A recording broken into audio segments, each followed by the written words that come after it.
صلح حدیبیہ کے بعد کفار مکہ سے اور فتح خیبر کے بعد یہود کی طرف سے اطمینان ہوا تو نبی کریم صلی اللہ علیہ وسلم نے ہمسایہ ملکوں کے بادشاہوں اور سلاطین کے نام خطوط لکھ کر اسلام کی دعوت دی۔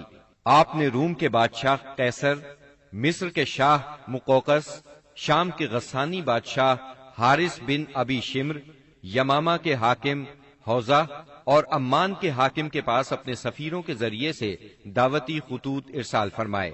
ان خطوط کی عبارت نہایت مختصر اور سادہ ہوتی تھی، مثلا بسم اللہ الرحمن الرحیم، یہ خط محمد بن عبداللہ کی طرف سے ہے جو اللہ کا بندہ اور رسول ہے، تمہیں دین اسلام کی طرف دعوت دیتا ہے، اگر تم نے انکار کیا تو تمہاری قوم بھی ہدایت سے محروم رہے گی، اس لیے قوم کی گمراہی کی ذمہ داری بھی تم پر ہوگی۔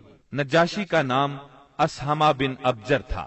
آپ نے اسے یہ خط لکھا، بسم اللہ الرحمن الرحیم، یہ خط ہے اللہ کے نبی صلی اللہ علیہ وسلم کی طرف سے نجاشی اسہمہ شاہ حبشہ کی طرف۔ اس شخص پر سلام ہو جو ہدایت کی پیروی کرے اور اللہ اور اس کے رسول پر ایمان لائے۔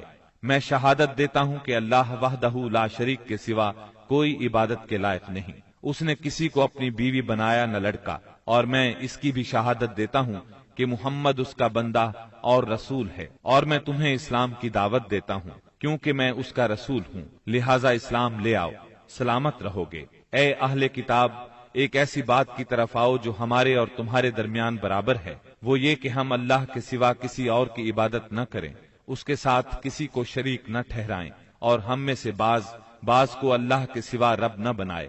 پس اگر وہ منہ موڑیں تو کہہ دو کہ گواہ رہو ہم مسلمان ہیں۔ اگر تم نے یہ دعوت قبول نہ کی تو تم پر اپنی قوم کے نصارہ کا گناہ ہوگا۔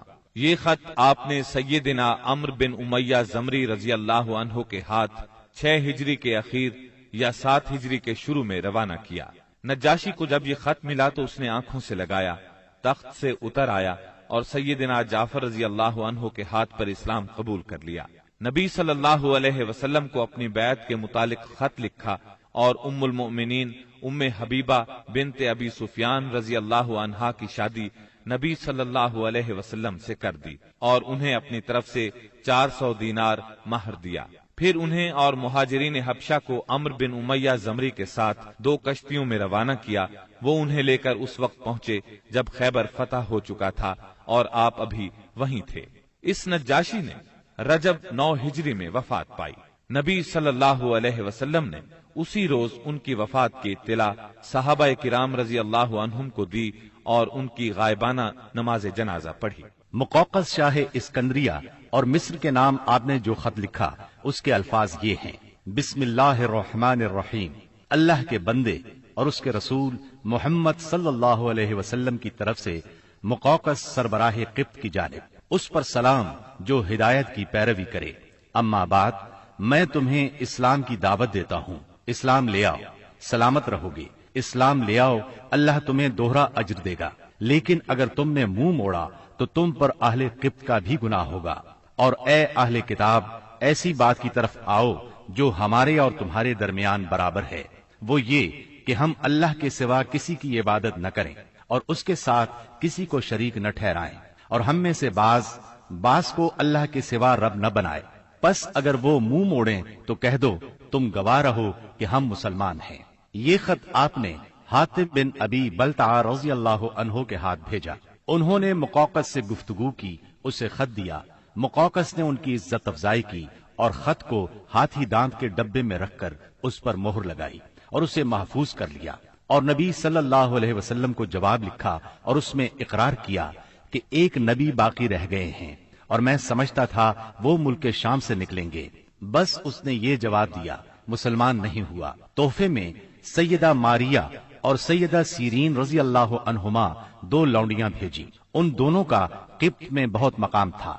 کچھ کپڑے اور ایک خچر بھی ہدیے کے طور پر بھیجے۔ اس خچر کا نام دلدل تھا۔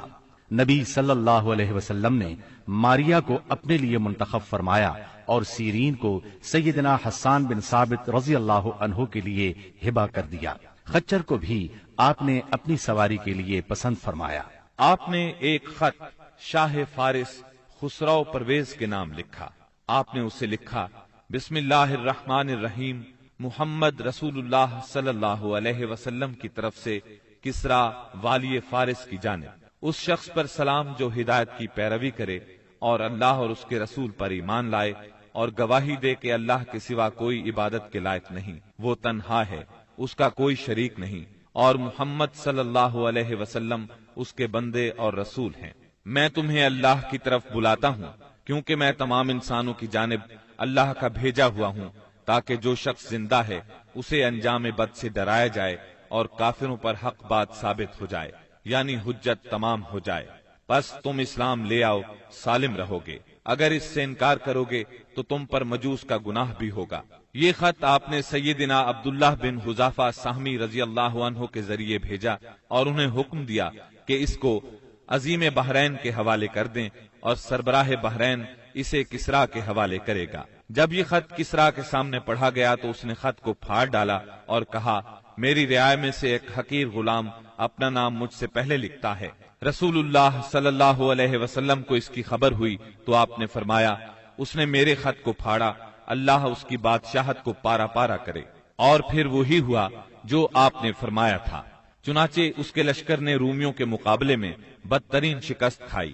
پھر خسرو کے بیٹے شیرویہ نے اس کے خلاف بغاوت کی، اسے قتل کر دیا اور خود بادشاہ بن بیٹھا۔ اس کے بعد وہاں ٹوٹ پھوٹ کا ایک سلسلہ چل نکلا، یہاں تک کہ سیدنا عمر فاروق رضی اللہ عنہ کے دور میں اسلامی لشکر نے اس ملک کو فتح کیا اور یہ بادشاہت ہمیشہ کے لیے ختم ہو گئی۔ آپ نے ایک خط حارث بن ابی شمر غسانی کے نام لکھا، یہ قیصر کی طرف سے دمشق کا امیر تھا۔ اس کے نام آپ نے جو خط لکھا وہ یہ تھا، بسم اللہ الرحمن الرحیم، محمد رسول اللہ صلی اللہ علیہ وسلم کی طرف سے حارث بن ابی شمر کی طرف، اس پر سلام جو ہدایت کی پیروی کرے اور اللہ پر ایمان لائے اور تصدیق کرے۔ میں تجھے دعوت دیتا ہوں کہ اللہ وحدہ لا شریک پر ایمان لیا، تیرے لیے تیرا ملک باقی رہے گا۔ آپ نے یہ خط قبیلہ اسد بن خزیمہ سے تعلق رکھنے والے ایک صحابی شجاع بن وہب اسدی رضی اللہ عنہ کے ہاتھ بھیجا۔ حارث کو خط ملا، پڑھ کر بولا، کون ہے جو مجھ سے میرا ملک چھینے گا؟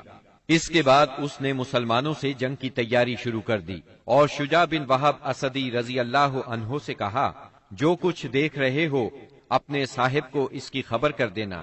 پھر اس نے قیصر سے جنگ کی اجازت چاہی، مگر قیصر نے اسے اس ارادے سے باز رکھا۔ تب اس نے شجاع بن وہب کو تحائف دے کر رخصت کیا اور رخصت کرتے وقت اچھا سلوک کیا۔ آپ نے ایک خط بصرہ کے امیر کے نام لکھا، اسے اسلام کی دعوت دی اور سیدنا حارث بن عمیر ازدی رضی اللہ عنہ کے ہاتھ روانہ فرمایا۔ سیدنا حارث جنوبی اردن کے علاقے بلقا کے ایک مقام موتا میں پہنچے تو شرابیل بن عمرو غسانی نے ان کا سامنا کیا اور انہیں شہید کر دیا۔ قاصدوں کے سلسلے میں یہ سب سے سخت ظالمانہ قدم تھا، ان کے سوا نبی صلی اللہ علیہ وسلم کا کوئی قاصد قتل نہیں کیا گیا۔ آپ نے اس پر سخت غم و غصے کا اظہار فرمایا اور یہی واقعہ بعد میں غزوہ موتا کا سبب بنا۔ اس کا ذکر آگے آئے گا۔